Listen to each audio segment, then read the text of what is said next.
ॐ नमो वासुदेवाय।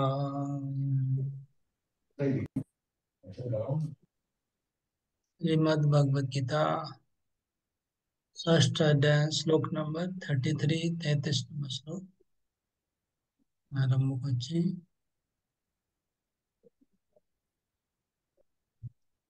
अर्जुन उवाच योऽयं योगस्त्वया प्रोक्त साम्येन मधुसूदन एतस्याहं एतसाहं न तत्स्वामि चलत्वात् स्थितिं स्थिरम्। योऽयं योगस्त्वया प्रोक्त साम्येन मधुसूदन एतस्याहं न पश्यामि चञ्चलत्वात् स्थितिं स्थिराम्। तो म्यूट করে রাখুন, কেন ডিস্টার্ব করছে। অর্জুন বলছেন এই শ্লোকে, শ্রী অর্জুন ওয়াচ। অর্জুন কি বলছেন? योऽयं योगस्त्वया प्रोक्त, হে কৃষ্ণ তুমি যে যোগের কথা বলেছো,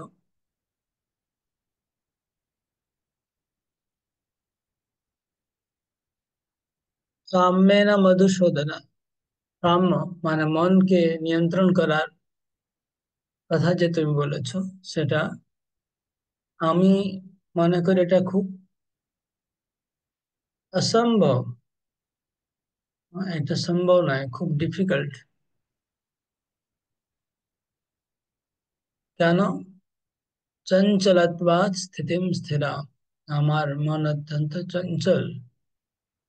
তাই জন্য আমি উম, মনে করছি এই যোগ সাধনা করা আমার পক্ষে সম্ভব হবে না। তো প্রভুপাদ তাৎপর্য বলছেন যে অর্জুন কোন যুগে ছিলেন? অর্জুন ছিলেন দ্বাপর যুগে। আমরা কলিযুগে আছি বর্তমানে।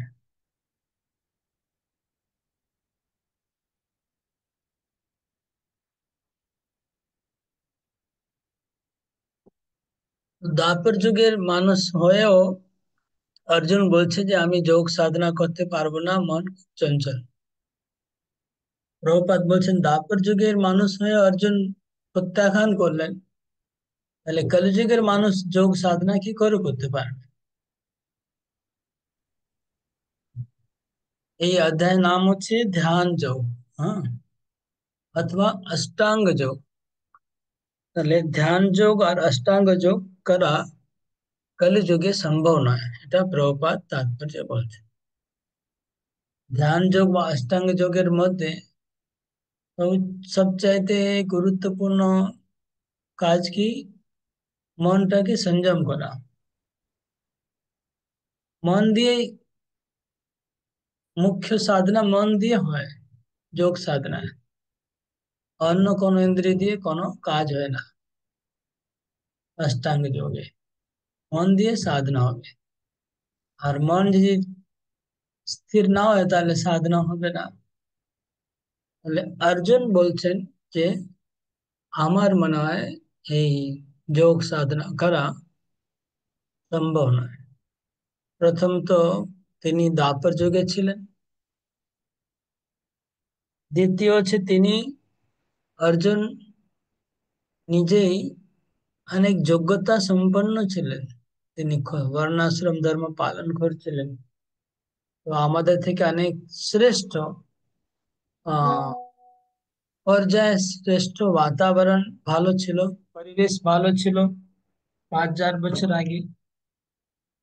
এখন কলিযুগে চারিদিকে যে এত রকম কি বলে আকর্ষণ, এত রকম ডিস্ট্রাকশন চারিদিকে মনকে আকর্ষণ করছে, কলিযুগে টিভি, মোবাইল, হোয়াটসঅ্যাপ, ফেসবুক, কত কি আছে মনকে চঞ্চল করার জন্য আজকের যুগে। তখন এসব ছিল না 5,000 বছর আগে। ডিস্ট্রাকশন ছিল না কোনো রকম। তা সত্ত্বেও মানুষ তখন যোগ সাধনা করতে পারছিলেন না, প্রভুপাদ বলছেন। তাহলে বর্তমান মানুষে এক নম্বর তো কলিযুগে সব প্রভাবিত আছে, দ্বিতীয় হচ্ছে বর্তমানে পরিবেশটা ভালো নেই। এর মধ্যে কয়জন যোগ সাধনা করতে পারবে? তাই জন্য প্রভু ভাবছেন কলিযুগে কেবল মাত্র ভক্তি যোগ করা সম্ভব। আর কলিযুগে হরে কৃষ্ণ মহামন্ত্র জপ করে আমরা ভগবানকে লাভ করতে পারি, ভক্তি যোগ করে ভগবানকে লাভ করতে পারি। কিন্তু এই যোগ সাধনা, তাহলে পৃথিবীতে বিভিন্ন রকম যে যোগ সাধনা চলছে সেগুলো সব প্রভুপাদ বলছেন একরকম প্রতারণা ছাড়া কিছু না। কোনো যোগ সাধনা, রিয়েল যোগ সাধনা কিন্তু দেখানো হচ্ছে না, শুধু প্রতারণা করা হচ্ছে মানুষকে। এটা ছিল এই শ্লোকের তাৎপর্য। ক্লিয়ার? তাহলে আগে যাবো নেক্সট। বুঝা গেছে কি বলতে চাইছেন প্রভুপাদ?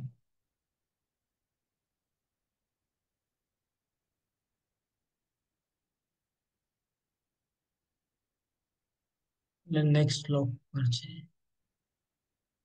श्लोक नंबर 30। चञ्चलं हि मना कृष्ण प्रमाथि बलवदृढम् तस्याहं निग्रहं मन्ये वायोरिव सुदुष्करम्। चञ्चलं हि मनः कृष्ण प्रमाथि बलवदृढम् तस्याहं निग्रहं मन्ये वायोरिव सुदुष्करम्।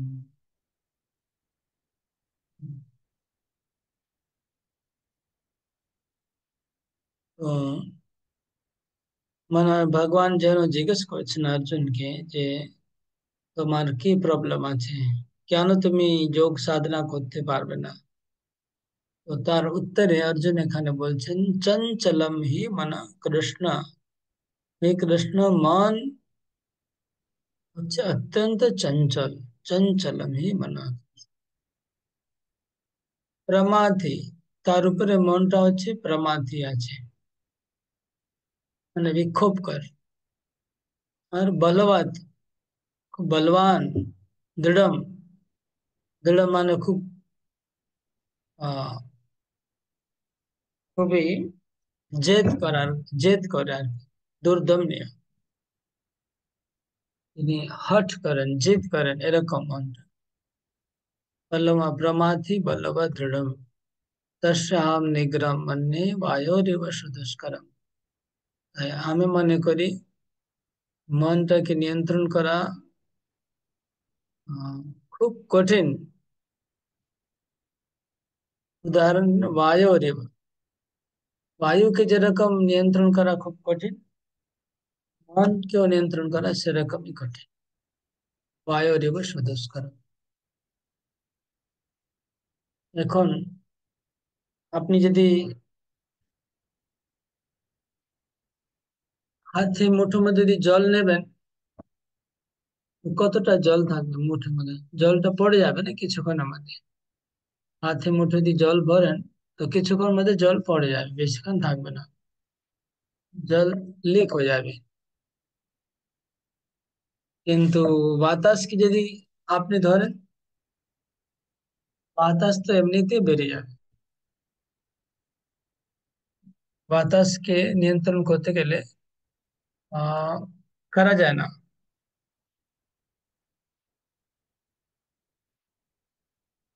কিন্তু বাতাসকেও আমরা আজকাল নিয়ন্ত্রণ করা যাচ্ছে, যেমন ভ্যাকিউম তৈরি করা হয় না, শূন্য, এখানে বাতাসকেও নিয়ন্ত্রণ করছে মানুষ। এটা কাচের ঘর বানালে বাতাস বের হতে পারবে না, কাচ থেকে পার পার হতে পারবে না।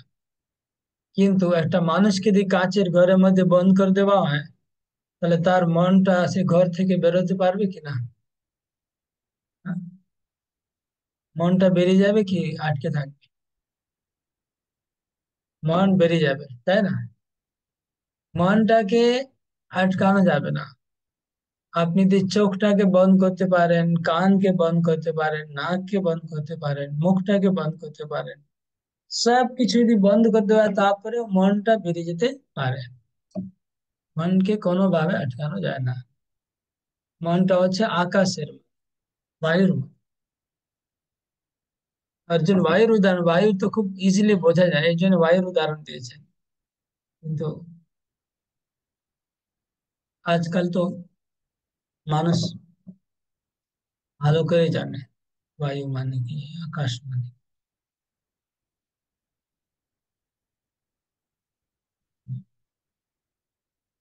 তো মনকে আটকানোর কোনো উপায় নেই।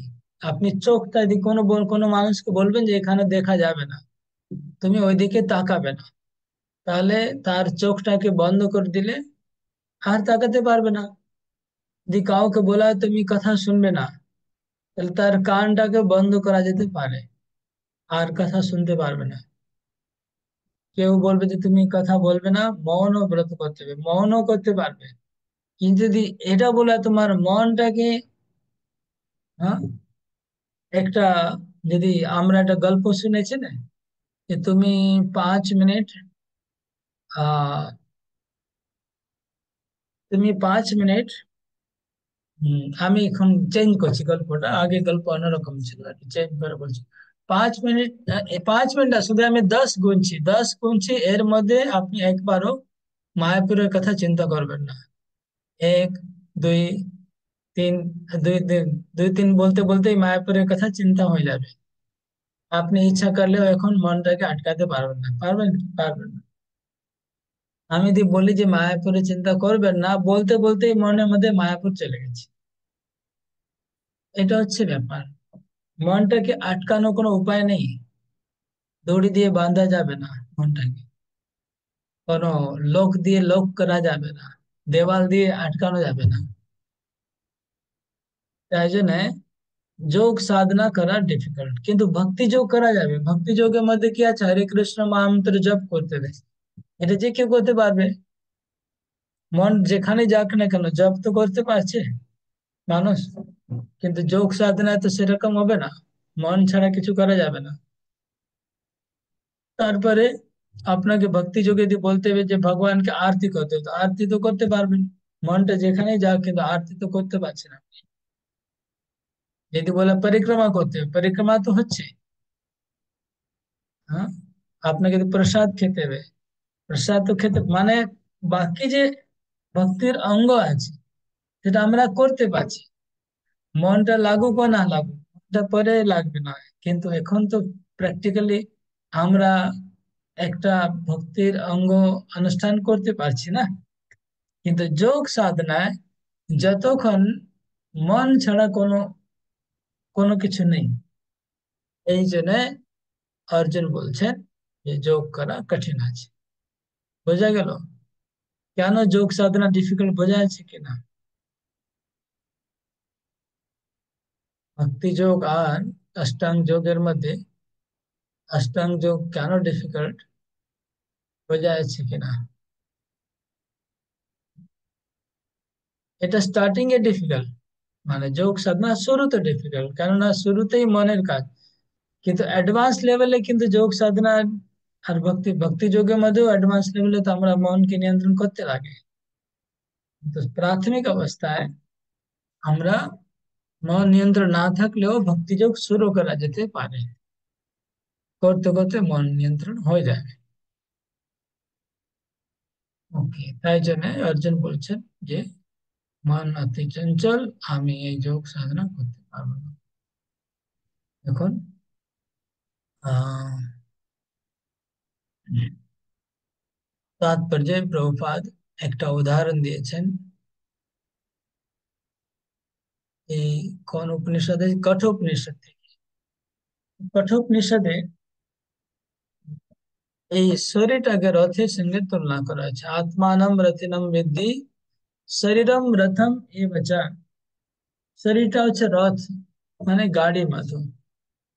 বুদ্ধি তো সারথি বিদ্ধি, বুদ্ধি হচ্ছে সারথি।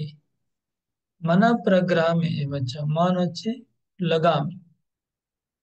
ইন্দ্রিয়াণি হয়ানি আও, ইন্দ্রিয় হচ্ছে ঘোড়া, পাঁচটি ইন্দ্রিয় পাঁচটি ঘোড়া। বিষয়াংশ তেষু গোচরা, আর ইন্দ্রিয় বিষয় হচ্ছে গোচারণ ভূমি, মানে যেখানে এই ঘোড়াগুলো ইস মানে ঘাস খেতে যায়, সেই সেই জায়গাকে বলা হয় গোচারণ, গোচর। যেরকম ইন্দ্রিয়ের বিষয় হচ্ছে গোচর।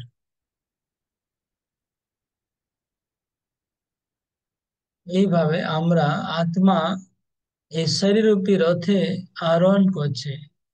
আর এই রথটা পাঁচটা ঘোড়া দিয়ে চলছে, পাঁচটা ইন্দ্রিয় দিয়ে। আর মন হচ্ছে লাগাম, বুদ্ধি হচ্ছে সারথি, রথকে চালাচ্ছে। কিন্তু প্রবলেমটা কি হচ্ছে, ঘোড়াগুলো, পাঁচটা ঘোড়া পাঁচ দিকে ছুটছে, একদিকে যাচ্ছে না। না, সব ঘোড়া এক রাস্তায় চললে তো গাড়িটা চলবে। যদি পাঁচ ঘোড়া পাঁচ দিকে ছুটে যায়, তাহলে রথের অবস্থা কি হবে? এই ঘোড়াগুলো নিয়ন্ত্রণ না হয়, যদি সারথি এক্সপার্ট না হয়, যে চালক, রথের যে চালক পরিচালক, তিনি যদি ভালো রথ চালাতে না জানে, ঘোড়াকে নিয়ন্ত্রণ করতে না জানে, আর পাঁচটা ঘোড়া দিয়ে পাঁচ দিকে ছুটে যায়, তাহলে যে রথের উপরে বসে আছে তার অবস্থা কি হবে?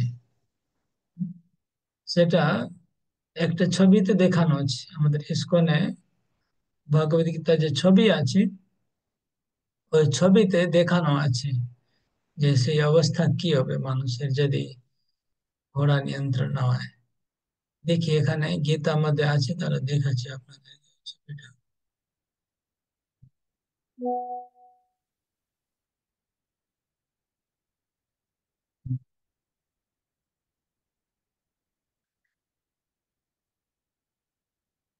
মানব প্রগ্রামে বচ্চা,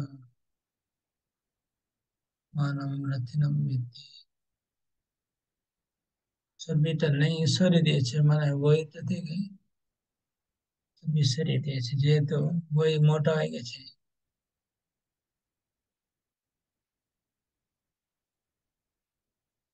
যাই হোক, আপনারা নিশ্চয়ই দেখেছেন ছবিটা সবাই। আগে ছবি ছিল গীতাতে, কিন্তু পরে দেখছে যে বইটা খরচ বেড়ে যাচ্ছে। কালারফুল পিকচার দিলে বইয়ের খরচ বেড়ে যায়। তাই জন্য খরচ কম করার জন্য অনেক বই ছবিগুলো সরিয়ে দিয়েছে গীতা থেকে। আগে অনেক ছবিগুলো ছিল, বেশি ছবি ছিল।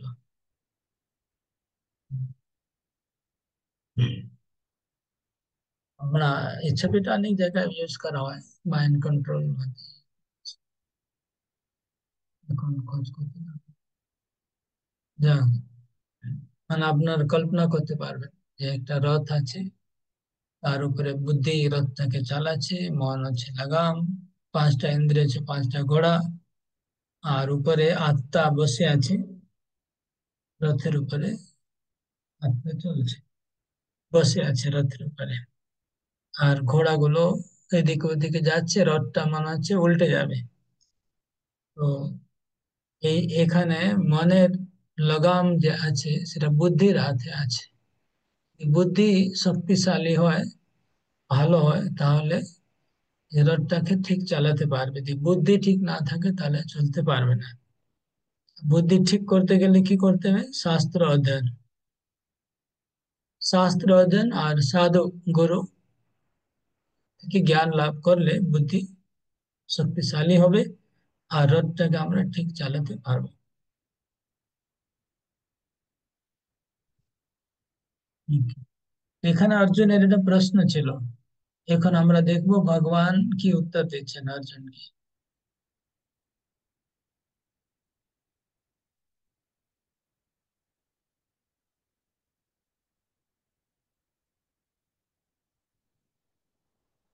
श्री भगवान वाच, असंशयं महाबाहो, मनो दुर्निग्रहं चलम्, अभ्यासेन तु कौन्तेय वैराग्येण च गृह्यते। असंशयं महाबाहो मनो दुर्निग्रहं चलम्। अभ्यासेन तु कौन्तेय वैराग्येण च गृह्यते। अनुवाद। हाँ, अनुवाद पढ़ो नहीं जाए।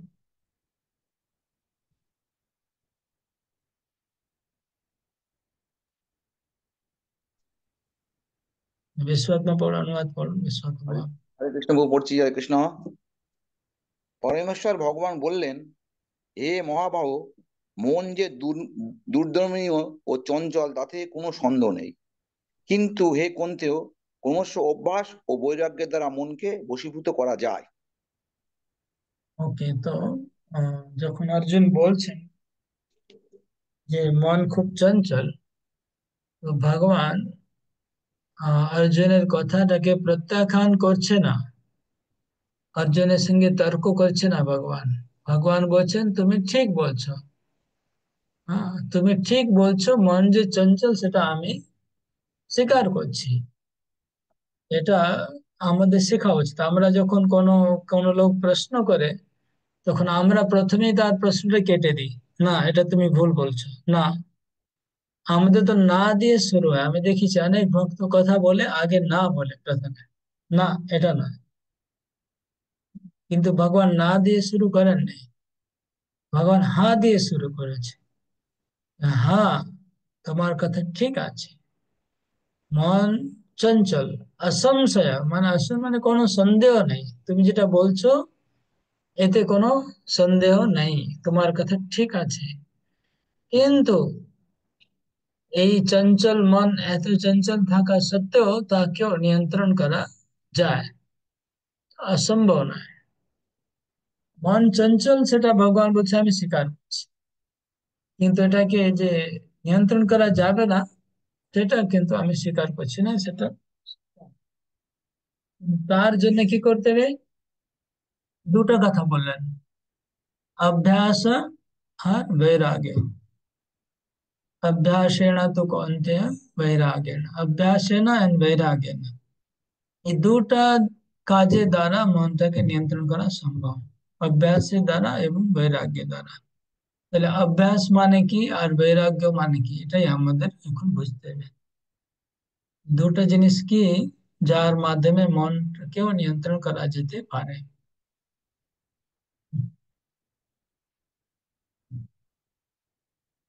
তাহলে অভ্যাস মানে হলো হুম, अभ्यास माने भक्तिर अनुकूल, पॉजिटिव पॉजिटिव अनुकूल কাজ, যা ভক্তির অনুকূল সেগুলো কাজ বেশি ভাগে করা, বেশি করা, রেগুলার করা, নিয়মিত ভাবে, সেটা অভ্যাস। হুম, যেসব ভক্তির অনুকূল কাজ সেগুলো অনুশীলন করা বারবার, ওটাকে অভ্যাস বলে। ভক্তির অনুকূল কি, ভক্তির অনুকূল কি কাজ আছে যেটা অনুশীলন করতে হবে, অভ্যাস করতে হবে বারবার? সেটা কি হরিনাম জপ করা, খুব ভোরে মঙ্গল আরতিতে ভোরে উঠে যাওয়া ঘুম থেকে, মানে ভালো গুড হ্যাবিটস, গুড হ্যাবিটসটাকে বেশি ভাগে অনুশীলন করা, এটা অভ্যাস।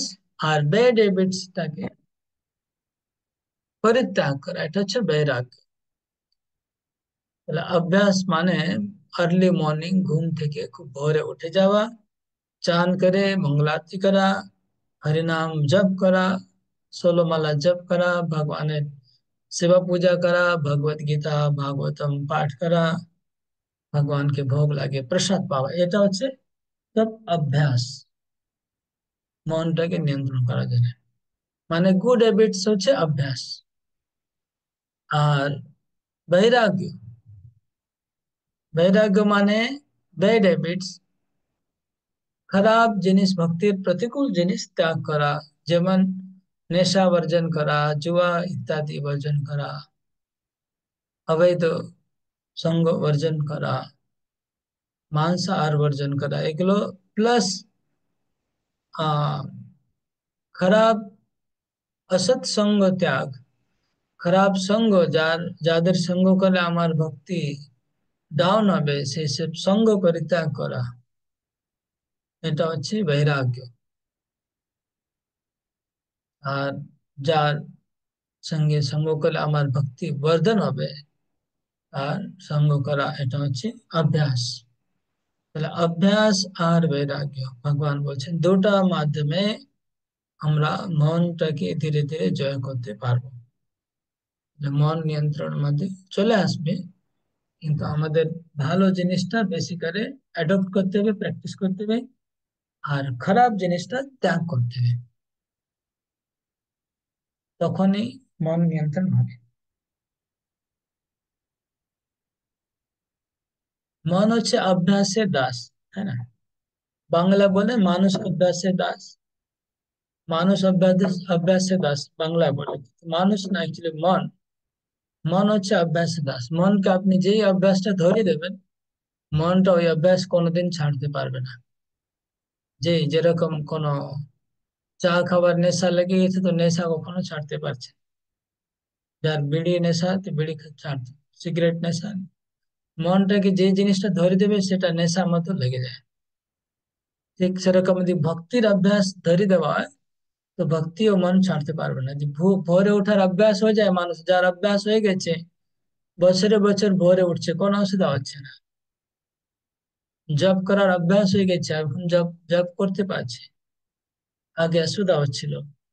তো যে কোনো অভ্যাস আপনারা মনটাকে ধরে দিতে পারবেন। মনের এত ক্ষমতা আছে, যে কোনো অভ্যাস, কঠিন থেকে কঠিন অভ্যাস মন নিয়ে নিতে পারে যদি তাকে শিখে দেওয়া, ধরিয়ে দেওয়া হয়। এইভাবে মনটাকে নিয়ন্ত্রণ করার সিস্টেম আছে।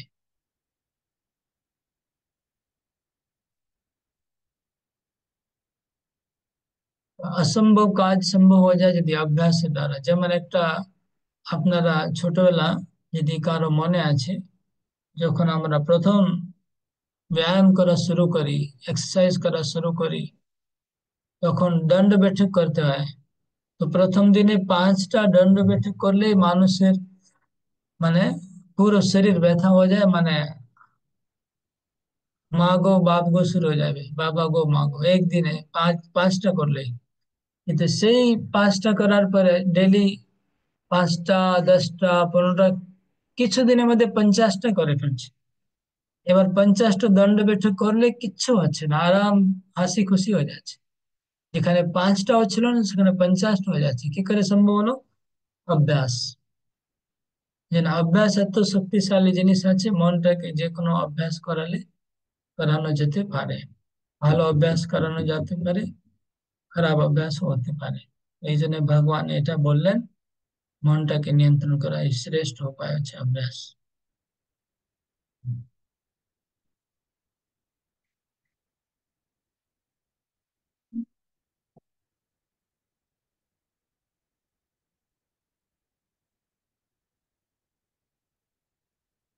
नेक्स्ट लो। असंयदात्मना जोगो दुष्प्राप्य इति मे मति। तस्यात्मना तु यततो शक्यो वाप्तुम् उपायतः। असंयतात्मना योगो दुष्प्राप्य इति मे मति। तस्यात्मना तु यततो शक्यो वाप्तुमुपायतः। अनुवाद पढ़ो इसमें को।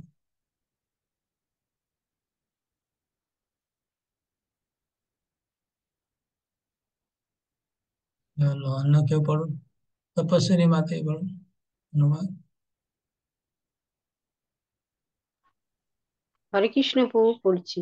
অনুবাদ: অসংযত চিত্ত ব্যক্তির পক্ষে আত্ম উপলব্ধি দুষ্প্রাপ্য, কিন্তু যার মন সংযত এবং যিনি যথার্থ উপায় অবলম্বন করে মনকে বশ করতে চেষ্টা করেন, তিনি অবশ্যই সিদ্ধি লাভ করেন। সেটিই আমার অভিমত। হরে কৃষ্ণ প্রভু। হরি বল। তাহলে আহ তো ভগবান বলছেন যে এই যোগ সাধনা মন সংযম না করলে কিন্তু যোগ সাধনা করা যাবে না, এটা ভগবান বলে দিলেন। দুষ্প্রাপ্য মানে যোগ সাধনার মধ্যে মন সংযম করা তো মাস্ট। মন সংযম না করলে যোগ সাধনা করা যাবে না, এটা ভগবান ডিক্লেয়ার করে দিলেন। বোঝা গেল? স্পষ্ট ভাবে এখানে ডিক্লেয়ার করলেন। ভগবান নিজে বলছে দুষ্প্রাপ্য, আর কে তখন এর উপরে আর কি আরো কিছু বলার নেই। ভগবান নিজে বলছে দুষ্প্রাপ্য ইতি মে মতি, আমার মতে দুষ্প্রাপ্য। আর যদি কেউ মন রেখে সংযম করতে পারে তাহলেও মানে তাহলেও অনেক কষ্ট করে যোগের সিদ্ধি লাভ করা যাবে। তাহলে অত সোজা নয়। স- মন সংযম করলেও,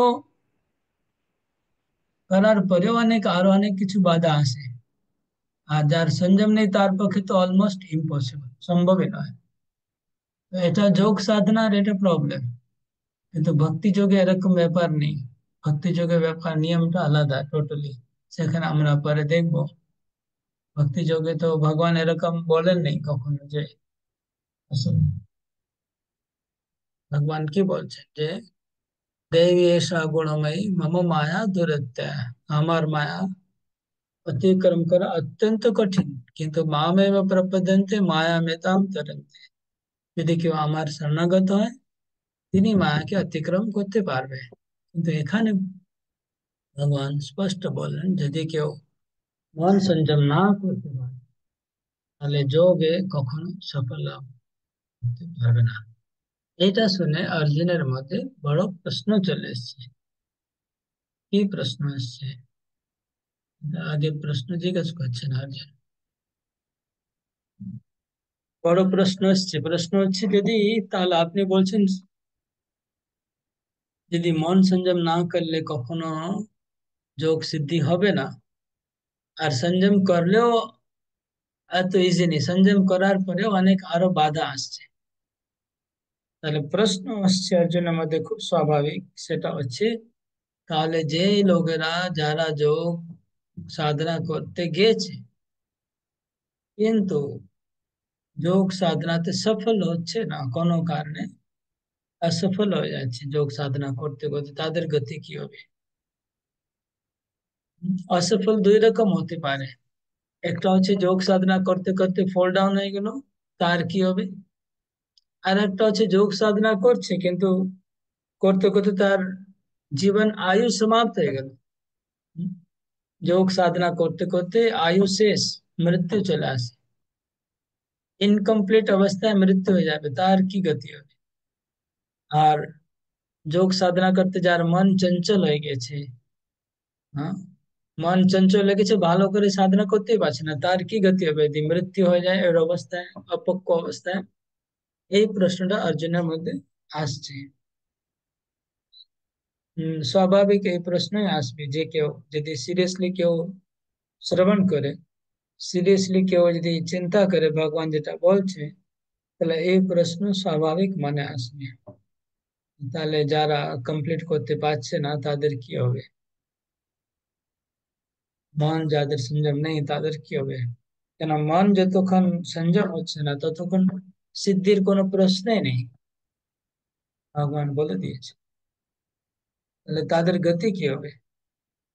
এটা বিরাট বড় একটা টেনশনের ব্যাপার। ভগবান সেটা উত্তর দিচ্ছেন। আগে প্রশ্নটা দেখি আমরা, অর্জুনকে প্রশ্ন করছি।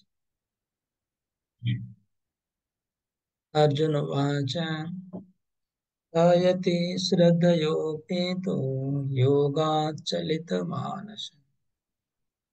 प्राप्य योगसंसिद्धिं त्वां गतिं कृष्ण गच्छति। आयति श्रद्धयोपेतो योगाच्चलित मानस अप्राप्य योग संसिद्धिं मां गतिं कृष्ण गच्छति। अनुवाद। आ, अनुवाद पढ़ो।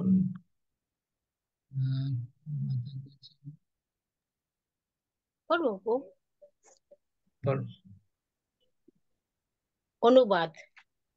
অর্জুন জিজ্ঞাসা করলেন, হে কৃষ্ণ, যিনি প্রথমে শ্রদ্ধা সহকারে যোগযুক্ত থেকে পরে চিত্ত চাঞ্চল্য হেতু ভ্রষ্ট হয়ে যোগের সিদ্ধি লাভ করতে না পারেন, তবে সেই ব্যর্থ যোগীর কি গতি লাভ হয়?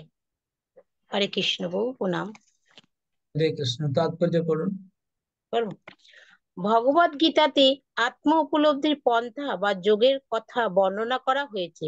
আত্ম উপলব্ধি বলতে সেই জ্ঞানকে বোঝায় যার ফলে ফলে বুঝতে পারা যায় যে এই জড়দেহটি জীবের স্বরূপ নয়, তার স্বরূপ হচ্ছে চিৎ, সৎ চিৎ ও আনন্দময় আত্মা। এই স্বরূপ অপ্রাকৃতিক, তার জড় দেহ ও মনের অতীত। জ্ঞান যোগ, অষ্টাঙ্গিক যোগ অথবা ভক্তি যোগের মাধ্যমে এই আত্ম উপলব্ধি অন্বেষণ করতে হয়। এই সব কয়টি পন্থাই অনুশীলনকারীকে জানতে হয় জীবের স্বরূপ কি, আর তার সঙ্গে ভগবানের কি সম্পর্ক, এবং কিভাবে ভগবানের সাথে সেই সম্পর্কের পুনঃপ্রতিষ্ঠা করে কৃষ্ণ ভাবনা হওয়া যায়। এই তিনটি পথের যে কোনো একটি অবলম্বন করে সর্বান্তঃকরণে তার অনুশীলন করতে শুরু করলে এক সময় না এক সময় গন্তব্যস্থলে পৌঁছানো যায়। ভগবদ গীতার 2য় অধ্যায়ে ভগবান আশ্বাস দিয়ে বলেছেন যে পরমত্ত সাধনের পথে স্বল্প প্রচেষ্টায় জড়জগতের বন্ধন থেকে মুক্ত করে মহৎ ভয়ের থেকে ত্রাণ করে। এই তিনটি পন্থার মধ্যে ভক্তিযোগী এই যুগের পক্ষে সর্বাপেক্ষা উপযোগী, কারণ ভগবানকে জানবার জন্য এটি হচ্ছে সবচেয়ে সহজ পথ। মন থেকে সমস্ত সংশয় দূর করার জন্য অর্জুন আবার ভগবানকে সেই কথা জিজ্ঞাসা করেছেন, যথেষ্ট নিষ্ঠার সঙ্গে আমার জ্ঞান যোগ ও অষ্টাঙ্গিক যোগের অনুশীলন করতে পারি, কিন্তু তাদের মাধ্যমে আত্মজ্ঞান লাভ করা এই যুগে অত্যন্ত কঠিন।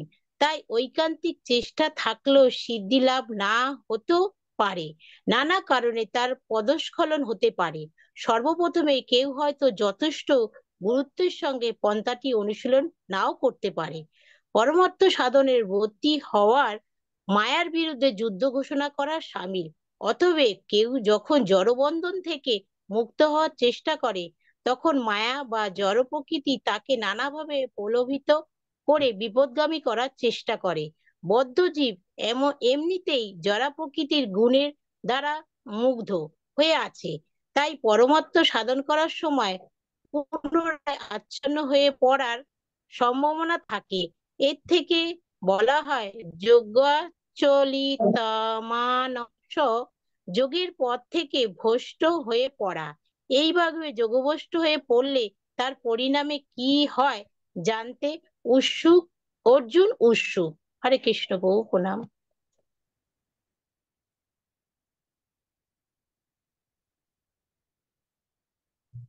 এখানে তাৎপর্য একটা লাইন আছে, এই তিনটি পথের যে কোনো একটিকে অবলম্বন করে সর্বান্তঃকরণে তার অনুশীলন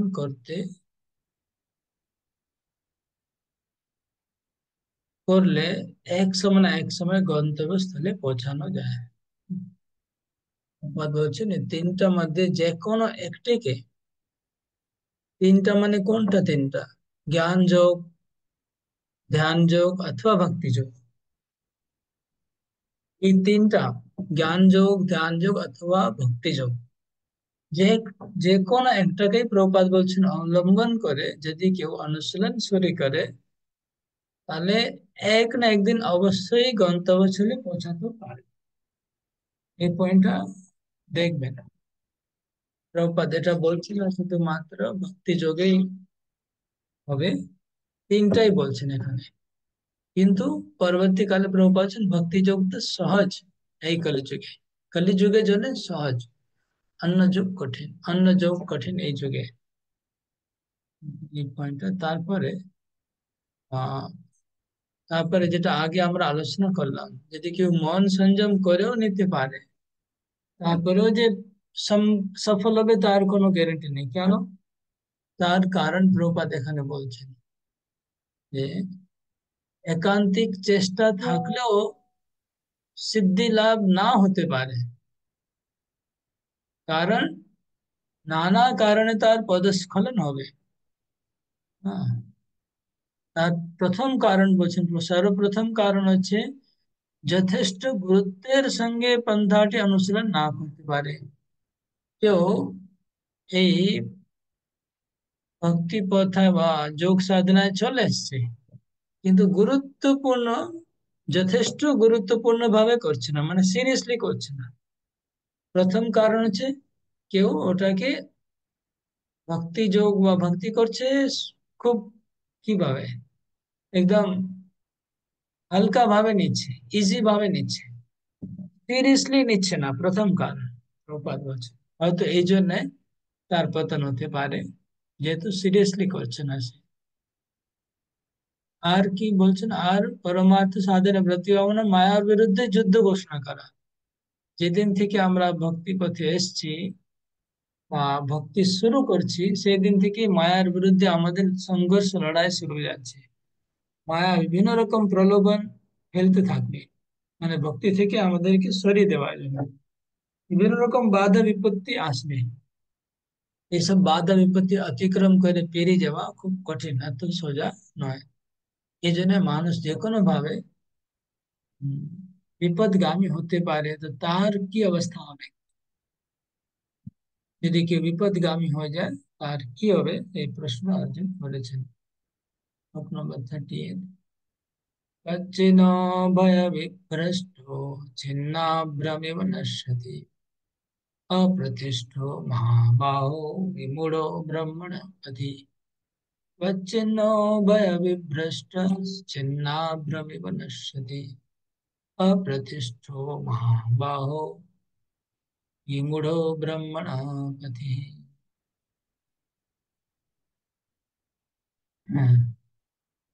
अनुवाद पढ़ুন।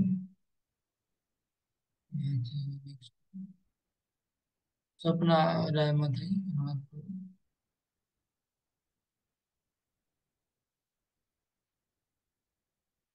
অনুবাদ করতে পারছে না। করছি প্রভু। অনুবাদ: হে মহাবাহ কৃষ্ণ, কর্মযোগ হতে ভ্রষ্ট ব্যক্তি ব্রহ্ম লাভের পথ থেকে বিমূঢ় হয়ে যে আশ্রয়হীন হয়ে পড়ে, সে কি ছিন্ন মেঘের মতো একেবারে নষ্ট হয়ে যাবে? তাৎপর্য পড়ছি প্রভু। দুটি পথ ধরে এগোনো যায়। যারা বিষয়াসক্ত তারা পরমার্থ নিয়ে মাথা ঘামায় না, তাই তারা অর্থনৈতিক উন্নতি সাধন করে জড় বিষয়ে ভোগ করতে তৎপর, অথবা যথোচিত কর্ম অনুষ্ঠান করার মাধ্যমে স্বর্গলোকে উত্তীর্ণ হওয়ার প্রয়াসী। কেউ যখন পারমার্থিক পথ অবলম্বন করে তখন তাকে সব সব হওয়ার প্রয়াসী। সব রকম কেউ সব যখন রকম সব রকম বৈষয়িক কর্ম পরিত্যাগ করতে হয় এবং সব রকম জড় সুখভোগের বাসনা পরিত্যাগ করতে হয়। এই পরমার্থ সাধনে তিনি যদি সফল না হন, তখন আপাত দৃষ্টিতে মনে হয় যে তিনি দুই দিকই হারালেন। তিনি জড় সুখ ভোগ করতে আপাত দৃষ্টিতে মনে করে জড় সুখ ভোগ করতে পারলেন না, আর পারমার্থিক সিদ্ধিও লাভ করতে পারলেন না। তিনি যেন বায়ু তাড়িত মেঘের মতোই ছন্নছাড়া। আকাশে অনেক সময় এক টুকরো মেঘ একটি একটি ছোট্ট মেঘ থেকে সরে গিয়ে একটি বড় মেঘের দিকে এগিয়ে যায়, কিন্তু সে যদি সেই বড় মেঘটির সঙ্গে যুক্ত হতে না পারে, তাহলে সেই বায়ুর দ্বারা বিতাড়িত হয়ে অসীম আকাশে হারিয়ে যায়। ব্রহ্মণ পথি কথাটির অর্থ হচ্ছে পরমার্থ সাধনের পথ, যার অনুশীলনের ফলে উপলব্ধি হয় যে জীবের প্রকৃত স্বরূপ হচ্ছে তার আত্মা। এই আত্মা হচ্ছে সেই পরমেশ্বরের অংশ, যিনি ব্রহ্ম, পরমাত্মা ও ভগবান রূপে নিজেকে প্রকাশ করেছেন। ভগবান শ্রীকৃষ্ণই হচ্ছেন পরম তত্ত্বের পূর্ণ প্রকাশ। তাই তার চরণে যিনি প্রপত্তি করেছেন তিনি হচ্ছেন সার্থক পরমার্থবাদী। ব্রহ্ম ও পরমাত্মা উপলব্ধির মাধ্যমে জীবনের পরম লক্ষ্যে পৌঁছাতে গেলে বহু বহু জন্মের প্রচেষ্টার ফলে সম্ভব হতে পারে। বহুনাং জন্মানামন্তে। তাই পরমার্থ সাধনের পরম শ্রেষ্ঠ পথ হচ্ছে ভক্তিযোগ বা কৃষ্ণ ভাবনামৃত, যার ফলে আমরা সরাসরি ভাবে জানতে পারি ভগবান কে, কৃষ্ণ কে, তার সাথে আমাদের কি সম্পর্ক। হরে কৃষ্ণ প্রভু, প্রণাম। তো এটা হচ্ছে অর্জুনের প্রশ্ন, যে যদি কেউ জড় জাগতিক জীবন পরিত্যাগ করে পরমার্থ পথে এগিয়ে যায়, আর পরমার্থ পথে যদি গিয়ে সিদ্ধি লাভ না করতে পারে, বা যেখানে লক্ষ্যে পৌঁছানো কথা সেই লক্ষ্যে যদি না পৌঁছালো, তাহলে সে যাবে কোথায়? এটা হচ্ছে অর্জুনের প্রশ্ন। তিনি কি হারিয়ে যাবে একেবারে? হ্যাঁ? যেমন যদি কেউ সমুদ্র থেকে, আপনি যদি ভারতের সমুদ্র থেকে নৌকা থেকে নামলেন, আর মনে করলেন আপনি ভারত থেকে এখন অন্য দেশে যাবেন সমুদ্রে, অন্য দেশে সমুদ্রে দিয়ে নৌকা না পৌঁছায়, সেই নৌকাটা কোথায়? সাগরে হারিয়ে যাবে। যে কোন দেশে গিয়ে ঠেকাবে কোনো ঠিক নাই, সাগর তো অনেক বড়। ঠিক সেরকম অর্জুনের প্রশ্ন, যে বিষয় ভোগ ত্যাগ করে কেউ পরমার্থ পথে এগিয়ে যায়, তাহলে পরমার্থ যদি ভগবানের ধামে না পৌঁছায়, তাহলে সে কোথায় হারিয়ে যাবে? एतन्मे संशयं कृष्ण चेतुमर्हस्य शेषत त्वदन्यः संशयस्यास्य चित्ता नैयुपपद्यते। एतन्मे संशयं कृष्ण चेतुमर्हस्य शेषत त्वदन्यः संशयस्यास्य चित्ता नैयुपपद्यते।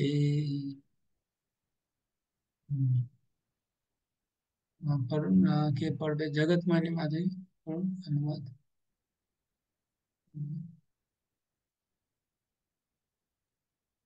হরে কৃষ্ণ। नेक्स्ट হে কৃষ্ণ, তুমি কেবল আমার এই সংশয় দূর করতে সমর্থ, কারণ তুমি ছাড়া আর কেউই আমার এই সংশয় দূর করতে পারবে না। তাৎপর্য: ভগবান শ্রীকৃষ্ণ অতীত, বর্তমান ও ভবিষ্যৎ সম্পর্কে সম্পূর্ণরূপে অবগত। ভগবদ গীতার প্রারম্ভে ভগবান বলেছেন যে প্রতিটি জীবই তার স্বতন্ত্র অস্তিত্ব নিয়ে অতীতে ছিল, বর্তমানে আছে এবং ভবিষ্যতেও থাকবে। এমনকি জড়বন্ধন থেকে মুক্তি লাভ করার পরেও তাদের স্বতন্ত্রতা বজায় থাকবে। এভাবে প্রতিটি জীবের ভবিষ্যৎ সম্পর্কে তিনি বলে দিয়েছেন। এখন অর্জুন তার কাছ থেকে ব্যর্থ সাধকদের ভবিষ্যৎ সম্বন্ধে জানতে চাইছেন। ভগবান শ্রীকৃষ্ণের ঊর্ধ্বে অথবা সমকক্ষ কেউ নেই, এমন অবশ্যই প্রকৃতির কৃপার উপর সম্পূর্ণভাবে নির্ভরশীল তথাকথিত মহান ঋষি ও দার্শনিকেরা কখনোই ভগবানের সমকক্ষ হতে পারে না। তাই শ্রীকৃষ্ণের মতোই চূড়ান্ত এবং সমস্ত সন্দেহ নিরসনের জন্য সেটি প্রকৃত সমাধান, কারণ তিনি অতীত, বর্তমান ও ভবিষ্যৎ সম্পর্কে সম্পূর্ণভাবে অবগত, কিন্তু তাকে কেউ জানতে পারে না। ভগবান শ্রীকৃষ্ণ ও কৃষ্ণ ভাবনাময় ভক্তরাই যথার্থ তত্ত্বজ্ঞ। হরে কৃষ্ণ।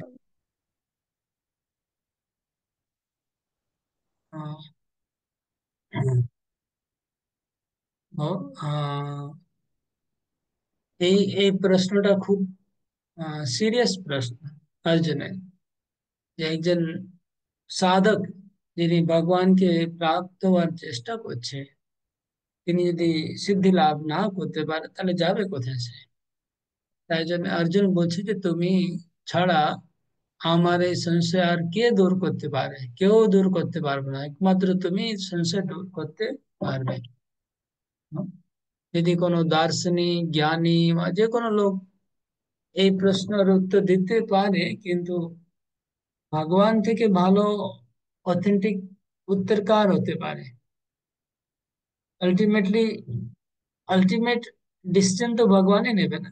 তাই জন্য ওনার উত্তরটাই বেস্ট উত্তর। আহ, যেহেতু আমাদের জীবের গতি নিয়ন্ত্রণ তো ভগবানই করছে, জীবের মুক্তি হবে কি নরকে যাবে এইসব তো আলটিমেটলি ভগবান নিয়ন্ত্রণ করছে। তো ভগবান যদি নিজে বলেন তাহলে ওটা হচ্ছে পাক্কাপোক্ত আনসারটা হবে।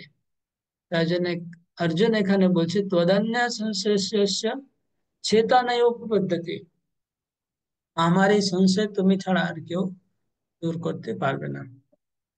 এর উত্তরটা আমরা পরে নেক্সট ক্লাসে শুনবো, ভগবান কি উত্তর দিয়েছেন। হরে কৃষ্ণ। সময় হয়েছে।